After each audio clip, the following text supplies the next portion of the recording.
নমস্কার বন্ধুরা, বাংলা শুভ নববর্ষের শুভেচ্ছা জানাই সবাইকে। বিশেষত যারা আইসিটি কম্পিউটার টিচার রিক্রুটমেন্টের জন্য অধীর আগ্রহে অপেক্ষা করে আছেন এবং যারা পরীক্ষা দিয়ে বসে আছেন তাদের জন্য একটি সুখবর আছে। এই এপ্রিল মাসেই হয়তো রিক্রুটমেন্টের যে রেজাল্ট সেটা পাবলিশড হতে চলেছে। এই রেজাল্ট কিন্তু আপনারা কোনো ওয়েবসাইটে বা কিছু পাবেন না। আপনি পাস করলে সেটা আপনাকে বাই মেল এবং ফোন কলের মাধ্যমে জানানো হবে যে আপনি পাস করে গেছেন।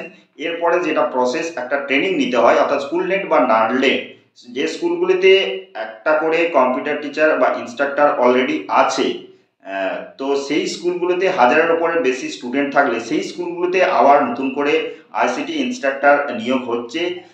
তো বিভিন্ন চ্যানেলে যে স্কুলের লিস্ট দেখানো হচ্ছে, ওই স্কুলের লিস্ট কিন্তু যে স্কুলগুলোতে আইসিটি প্রজেক্ট অলরেডি আছে সেই স্কুলগুলোর লিস্ট দেখানো হচ্ছে।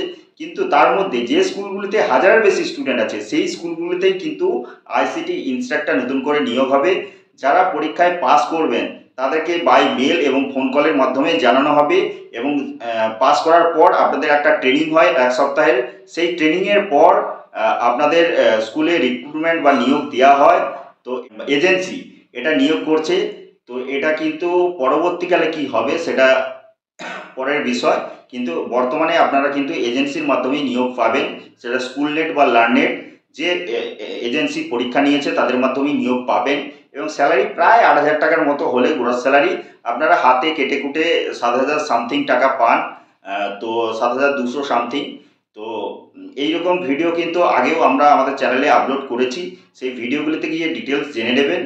তো বাংলা শুভ নববর্ষের শুভেচ্ছা আবার সবাইকে জানাই। সবাই ভালো থাকবেন, সুস্থ থাকবেন। দেখা হবে পরবর্তী নতুন কোনো আপডেটে।